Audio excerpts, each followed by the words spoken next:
உங்கள் favourite TV ஷோக்களை இனி miss பண்ண தேவையில்லை. ZEE5 இல் முற்றிலும் இலவசமாக காணுங்கள், இங்கேயும் எப்பொழுதும். சொல்லுங்க சார்.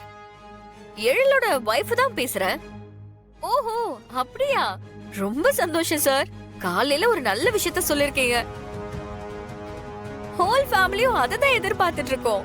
இவ இவ்ளோ சந்தோஷப்படுற அளவுக்கு அப்படி என்ன விஷயம் நடந்திருக்கும்? ஓகே சார், நான் உடனே அவர்கிட்ட இன்ஃபார்ம் பண்ணிடுறேன். இந்த விஷயத்த கேட்டா அவரும் ரொம்ப சந்தோஷப்படுவாரு.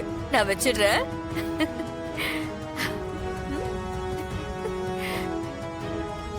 ஸ்வேதா, உனக்கு ஒரு ஹாப்பியான நியூஸ் சொல்ல போறேன். கை கொடு. கங்க்ராச்சுலேஷன்ஸ். இப்ப எதுக்கு ஓவர் ஆக்ட் பண்ணிட்டு இருக்க? அப்படி என்ன சந்தோஷமான விஷயம் நடந்திருக்கு? நான் சொல்ல போற சந்தோஷமான விஷயத்தை கேட்டா உண்மையிலேயே நீ ரொம்ப ஷாக் ஆயிடுவ. ஐ மீன், ஒரு மாதிரி இன்பதிர்ச்சி ஆயிடும்னு சொல்ல வரேன். ஓவர் பில்டப் பண்ணாம முதல்ல விஷயம் என்னன்னு சொல்லு. ஹாஸ்பிடல்ல கான்ஷியஸ் இல்லாம இருந்தாங்கல்ல சாரதாம்மா, அவங்க இப்போ கண் முழிச்சிட்டாங்களாம். எப்படியும் 2 நாள்ல அவங்க ரெக்கவர் ஆயிடுவாங்கன்னு டாக்டர் சொல்லிருக்காங்க. சுடர், என்னம்மா சொல்ற? சாரதாம்மா கண்ணு முழிச்சிட்டாங்களா? ஆமா ராமையா, இப்பதான் டாக்டர் போன் பண்ணி சொன்னாரு. இன்னும் 2 நாள்ல அவங்க சரியாயிடுவாங்களாம்.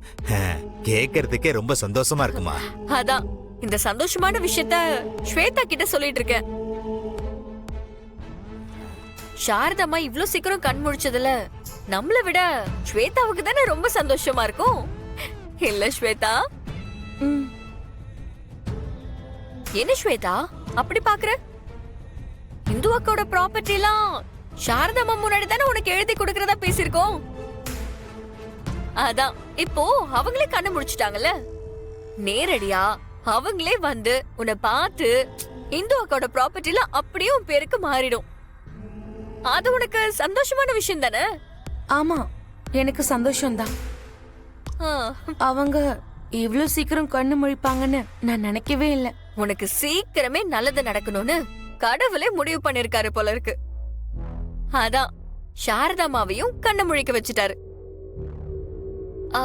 ராமையா, இந்த ஹாப்பியான விஷயத்த எழில் சார் கிட்ட போய் சொல்லுவோம். நீங்களும் வாங்க.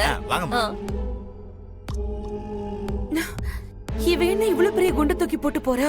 அந்த சாரதா கிழவி மட்டும் வந்து பார்த்தா நான் இந்துவோட தங்கச்சி இல்லங்கிற விஷயம் எல்லாருக்குமே தெரிஞ்சிருமே. ராமையா, என்னம்மா? ஒரு நிமிஷம்.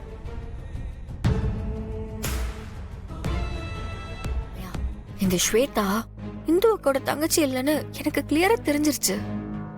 அவ சொத்துக்கு ஆசைப்பட்டுதான் இங்க நடிக்க வந்திருக்கா. இத போய் நான் யாருக்கிட்ட சொன்னாலும் நம்ப மாட்டாங்க. அதான் அவளை வசமா ஏதாவது ஒரு விஷயத்துல சிக்க வைக்கணும்னு தான் அப்படி ஒரு பொய்ய சொன்னேன். நீங்க அவளை பாருங்களேன். பாத்தீங்களா, சாரதாம்மா கண் முழிச்சிட்டாங்கன்னு சொன்னதும் பகல்லே குட்டி போட்ட போட மாதிரி அங்கேயும் இங்கேயும் நடந்துட்டு இருக்கா. ஆமாமா, நீங்க பண்ணது கரெக்ட் தான். அவ பதட்டத்தோட யோசிக்கிறதெல்லாம் பார்த்தா கண்டிப்பா ஏதாவது கோக்குமாக்க வேலையெல்லாம் பண்ணுவான்னு நினைக்கிறேன்.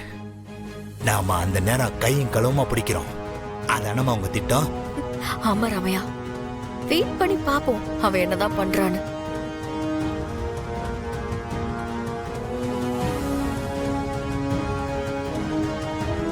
ZEE5 ஆப்பை டவுன்லோட் செய்து அனைத்து எபிசோடுகளையும் இலவசமாக பாருங்க.